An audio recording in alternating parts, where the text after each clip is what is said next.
واقعات ہیں وہ واقعات بہت مشہور ہیں، جن میں سے پہلا واقعہ وہ واقعہ حضرت موسیٰ علیہ نبینا علیہ الصلوۃ والتسلیم اور آپ کی قوم کا ہے۔ دوسرا واقعہ حضرت صالح علیہ السلام کی اونٹنی کا ہے۔ تیسرا واقعہ ہدہد کا ہے۔ چوتھا واقعہ تخت بلقیس کا ہے، اور پانچواں واقعہ کہ ملکہ سبا بلقیس کس طریقے سے مسلمان ہوتی ہے، اور حضرت سلیمان علیہ السلام کو اللہ نے کیا قدرت طاقت عطا فرمائی تھی۔ اور اسی میں چونٹی کا واقعہ بھی جسے وادی نمل سے تعبیر کیا جاتا ہے اسے بیان کیا گیا ہے۔ ایک مرتبہ درود شریف پڑھیں، اللہم صلی علی سیدنا و شفیعنا و نبینا و مولانا محمد و بارک وسلم صلاۃ و سلام علیک یا رسول اللہ صلی اللہ تعالی علیہ وسلم۔ یہ قرآن جو ہے یہ ہمارے لیے دنیا میں بھی ہدایت کا سبب ہے اور آخرت میں بھی ہے۔ اللہ نے اپنے محبوب کو یہ قرآن عطا فرمایا، اور یہ قرآن آقا کریم صلی اللہ تعالی علیہ وسلم نے پڑھ کر کے تلاوت کر کے مسلمانوں کو اور کفار و مشرکون کو سنایا۔ جن کی روحیں سعادت والی تھی، خوش نصیب تھی، وہ مسلمان ہوتے ہیں، صحابی ہو جاتے ہیں، اور صبح قیامت تک جو روحیں سعید ہیں، مبارک ہے، وہ کلمہ پڑھتی رہیں گی، داخل اسلام ہوتی رہیں گی۔ اور جو روحیں سعید نہیں ہے، جن کے حصے میں ایمان نصیب نہیں ہے، وہ کفر و ضلالت میں بھٹکتی رہیں گی، یہاں تک کہ کل قیامت کے دن بھی انہیں رسوائی ہوگی، انہیں ندامت ہوگی، انہیں شرمندگی کا سامنا کرنا پڑے گا، یہاں تک کہ ندامت و شرمندگی ہوگی قیامت کے اس میدان میں کہ لوگ اپنے ہاتھوں کو کاٹیں گے ندامت میں، شرمندگی میں اپنے ہاتھوں کو کاٹیں گے کہ اے کاش ہم گمراہوں کا ساتھ نہ دیتے، ہم گمراہوں کے ساتھ نہ رہتے، ہم کافروں کے ساتھ نہ رہتے، دنیا میں ہی جو اللہ اور اس کے رسول کا پیغام پہنچایا گیا ان پیغامات پر عمل کرتے، مسلمان ہوتے، تو جس طریقے سے آج ایمان والے دنیا میں صاحب نجات ہیں، اللہ کے انعام و اکرام سے مالا مال ہو رہے ہیں، ہم بھی اسی طریقے سے مالا مال ہوتے۔ قیامت ہے، قیامت ہے، وہاں کا حال یہ ہے کہ جو نافرمان ہوگا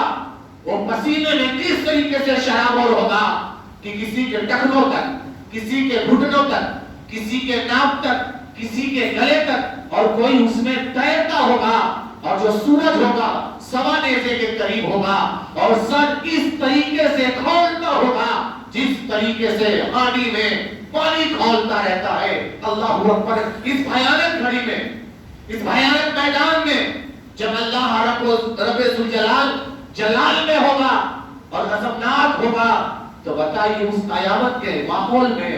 ایک مومن کے لیے جو آشائشیں ہوں گی یہ اللہ کا بہت بڑا فضل ہوگا، ایک ایمان والے کے لیے جو خوش نصیبیاں ہوں گی، اور جو کافر ہوگا ندامت میں اپنے ہاتھوں کو کاٹے گا۔ اور یہ قرآن جو ہے آقا کریم صلی اللہ تعالی علیہ وسلم پر تدریجاً یعنی آہستہ آہستہ آہستہ نازل کیا گیا۔ میرے آقا جب 40 سال کے عمر پاک کے تو اپنی نبوت کا اعلان فرماتے ہیں، اللہ کریم صلی اللہ تعالی علیہ وسلم کا وصال مبارک 63 سال کی عمر میں ہوتا ہے، اور اس 23 سال کا جو عرصہ ہے، اس 23 سال کے عرصے میں قرآن تھوڑا تھوڑا کر کے نازل کیا گیا۔ مکہ میں ہجرت سے پہلے جو نازل کیا گیا، یا مدینے میں جو ہجرت سے پہلے نازل کیا گیا، اسے مکی صورتیں کہا جاتا ہے، اور ہجرت کے بعد خواہ مکے میں میرے آقا تشریف فرما ہو یا مدینے میں تشریف فرما ہو اسے مدنی صورتیں کہا جاتا ہے۔ یہ قرآن تدریجاً آہستہ آہستہ نازل کرنے کا مقصد، سب سے بڑا مقصد یہ تھا کہ رسول اللہ صلی اللہ تعالی علیہ وسلم آہستہ آہستہ احکام کو بیان کرتے جائیں، قرآن کے فرامین کو بیان کرتے جائیں، لوگ اسے سنیں اور انہیں بوجھ محسوس نہ ہو، اس سے تھکاوٹ محسوس نہ ہو، اور یہ قرآن ان کے دل کے لیے اطمینان اور قرار اور سکون کا سبب بن جائے۔ اللہ اکبر! مسلمانوں، اسی تلاوت میں 19ویں پارے کی اسی تلاوت میں ہم نے یہ بھی سنا کہ اللہ کی قدرت کے جو شاہکار ہے، یہ دن بھی ہے، یہ راتیں بھی ہیں، یہ سورج اور چاند بھی ہے، سورج اور چاند اور اس کی روشنیاں، دن اور رات، یہ اللہ کی بہت بڑی نعمت ہے، اور یہ اس کی قدرت کا مظاہر ہے، اور اللہ اکبر مسلمانوں، اسی کے ساتھ ساتھ قرآن مقدسہ میں اللہ کے جو نیک بندے ہیں، اللہ کے جو نیک بندے ہیں، ان کی صفات کو بھی بیان کیا گیا۔ آج جو ہم نے قرآن سنا اس میں ان کی صفات کو بیان کیا گیا ہے۔ تمام اخلاق حسنہ ان کے اندر جو تھے، جو اچھی خوبیاں تھیں، اچھی عادتیں تھیں، تھوڑی تھوڑی کر کے اس تلاوت میں بیان کر دی گئی ہیں۔ اور جو قومیں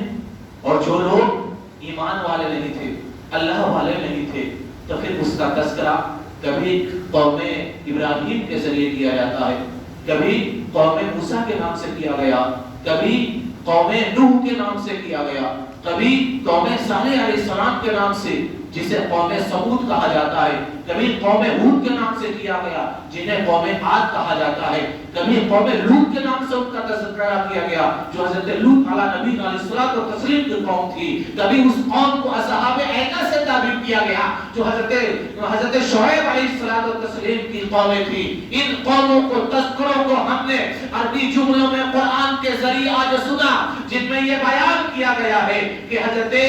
نوح علیہ السلام اپنی قوم کی طرف بھیجے گئے، 950 سال تک تبلیغ فرماتے رہے، لیکن چند لوگ مسلمان ہوتے ہیں اور پھر اس کے بعد اللہ کا عذاب ہوتا ہے، کشتی تیار کی جاتی ہے، حضرت نوح علیہ السلام اپنے ساتھیوں کو لے کر کے کشتی میں سوار ہو جاتے ہیں، طوفان نوح آتا ہے، سارے لوگ غرق کر دیے جاتے ہیں، اس طوفان میں ڈبو دیے جاتے ہیں، کشتی میں جو موجود تھے وہی لوگ باقی رہتے ہیں، زندہ رہتے ہیں، اور اس کے بعد وہی سے نسلیں بڑھتی ہیں، قومیں بڑھتی ہیں، اور پوری سے انسانیت بڑھتی ہے۔ یہ انسانوں کی تعداد جو دیکھی جا رہی ہے وہ حضرت نوح علیہ السلام کے بعد جو لوگ موجود تھے انہیں کی اولادوں میں پائے جاتے ہیں۔ اللہ اکبر مسلمانوں، اسی کے ساتھ ساتھ حضرت ابراہیم علیہ نبی علیہ الصلوۃ والتسلیم کے تذکرے کو بھی کیا گیا ہے۔ حضرت ابراہیم علیہ نبی علیہ الصلوۃ والتسلیم نے فرمایا تھا، اے میری قوم کے لوگوں، تم کس کی عبادت کرتے ہو؟